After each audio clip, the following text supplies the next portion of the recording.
قاف، قرآن مجید کی قسم کہ تم پیغمبر ہو۔ اصل بات یہ ہے کہ ان لوگوں نے تعجب کیا کہ انہی میں سے ایک خبردار کرنے والا ان کے پاس آیا تو کافر کہنے لگے کہ یہ بات تو بڑی عجیب ہے، بھلا جب ہم مر گئے اور مٹی ہو گئے تو پھر زندہ ہوں گے؟ یہ زندہ ہونا عقل سے بعید ہے۔ ان کے جسموں کو زمین جتنا کھا کھا کر کم کرتی جاتی ہے ہم کو معلوم ہے، اور ہمارے پاس تحریری یادداشت بھی ہے۔ بلکہ عجیب بات یہ ہے کہ جب ان کے پاس دین حق آ پہنچا تو انہوں نے اس کو جھوٹ سمجھا۔ سو یہ ایک الجھی ہوئی بات میں پڑے ہیں۔ کیا انہوں نے اپنے اوپر آسمان کی طرف نگاہ نہیں کی کہ ہم نے اس کو کیسے بنایا اور سجایا، اور اس میں کوئی شگاف تک نہیں؟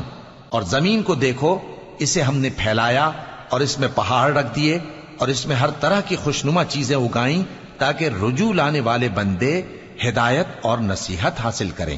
اور ہم نے آسمان سے برکت والا پانی اتارا اور اس سے باغ اگائے اور کھیتی کا اناج اور لمبے لمبے کھجور کے درخت جن کا گابھا تہ بتہ ہوتا ہے۔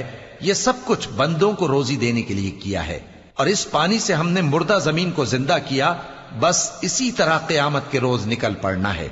ان سے پہلے نوح کی قوم اور کنویں والے اور سمود والے لوگ جھٹلا چکے ہیں، اور عاد اور فرعون اور لوط کے بھائی اور بن کے رہنے والے اور تبا کی قوم، غرض ہر ایک نے پیغمبروں کو جھٹلایا تو ہماری دھمکی بھی پوری ہو کر رہی۔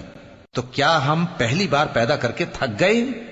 نہیں، بلکہ یہ اثر نو پیدا کرنے کے بارے میں شک میں پڑے ہوئے ہیں۔ اور ہم ہی نے انسان کو پیدا کیا ہے، اور جو خیالات اس کے دل میں گزرتے ہیں ہم ان کو جانتے ہیں، اور ہم تو رگ جان سے بھی زیادہ اس کے قریب ہیں۔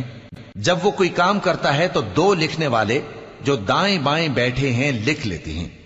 کوئی بات اس کی زبان پر نہیں آتی مگر ایک نگہبان اس کے پاس لکھ لینے کو تیار ہے۔ اور موت کی بے ہوشی حقیقت کھولنے کو طاری ہو گئی۔ اے انسان، یہی وہ حالت ہے جس سے تو بھاگتا تھا، اور سور پھونکا جائے گا، یہی عذاب کی دھمکی کا دن ہے۔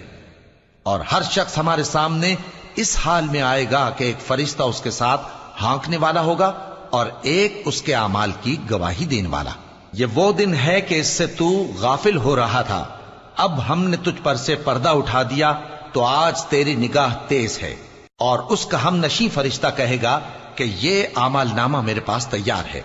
حکم ہوگا کہ ہر سرکش ناشکرے کو دوزخ میں ڈال دو، جو مال میں بخل کرنے والا، حد سے بڑھنے والا، شبہ نکالنے والا تھا، جس نے اللہ کے ساتھ اور معبود مقرر کر رکھے تھے، تو اس کو سخت عذاب میں ڈال دو۔ اس کا ساتھی شیطان کہے گا کہ اے ہمارے پروردگار، میں نے اس کو گمراہ نہیں کیا تھا بلکہ یہ آپ ہی رستے سے دور بھٹکا ہوا تھا۔ اللہ کہے گا کہ میرے حضور میں رد و قد نہ کرو، میں تمہارے پاس پہلے ہی عذاب کی وعید بھیج چکا تھا۔ میرے ہاں بات بدلہ نہیں کرتی، اور میں بندوں پر ظلم کرنے والا نہیں۔ اس دن ہم دوزخ سے پوچھیں گے کہ کیا تو بھر گئی؟ وہ کہے گی کہ کچھ اور بھی ہے۔ اور بہشت پرہیزگاروں کے قریب کر دی جائے گی کہ ان سے مطلق دور نہ ہوگی۔ یہی وہ چیز ہے جس کا تم سے وعدہ کیا جاتا تھا، یعنی ہر رجوع لانے والے، حفاظت کرنے والے سے، جو رحمان سے بن دیکھے ڈرتا رہا اور رجوع کرنے والا دل لے کر آیا، اس میں سلامتی کے ساتھ داخل ہو جاؤ۔ یہ ہمیشہ رہنے کا دن ہے، وہاں جو چاہیں گے ان کے لیے حاضر ہوگا۔ اور ہمارے ہاں اور بھی بہت کچھ ہے، اور ہم نے ان سے پہلے کئی امتیں ہلاک کر ڈالیں، وہ لوگ ان سے قوت میں کہیں بڑھ کر تھے۔ پھر وہ شہروں میں گشت کرنے لگے، کیا کہیں بھاگنے کی جگہ ہے؟ جو شخص دل آگاہ رکھتا ہے یا دل سے متوجہ ہو کر سنتا ہے، اس کے لیے اس میں نصیحت ہے۔ اور ہم نے آسمانوں اور زمین کو اور جو مخلوقات ان میں ہے سب کو 6 دن میں بنا دیا، اور ہم کو ذرا بھی تھکن نہیں ہوئی۔ تو جو کچھ یہ کفار بکتے ہیں اس پر صبر کرو، اور آفتاب کے طلوع ہونے سے پہلے اور اس کے غروب ہونے سے پہلے اپنے پروردگار کی تعریف کے ساتھ تسبیح کرتے رہو، اور رات کے بعض اوقات میں بھی اور نماز کے بعد بھی اسی کے نام کی تسبیح کیا کرو۔ اور سنو، جس دن پکارنے والا نزدیک کی جگہ سے پکارے گا، جس دن لوگ ایک زور کی آواز یقیناً سن لیں گے، وہی نکل پڑنے کا دن ہوگا۔ ہم ہی تو زندہ کرتے ہیں اور ہم ہی مارتے ہیں، اور ہمارے ہی پاس لوٹ کر آنا ہے۔ اس دن زمین ان پر سے پھٹ جائے گی اور وہ جھٹ پٹ نکل کھڑے ہوں گے۔ اس طرح سے جمع کرنا ہمیں آسان ہے۔ یہ لوگ جو کچھ کہتے ہیں ہمیں خوب معلوم ہے، اور تم ان پر زبردستی کرنے والے نہیں ہو۔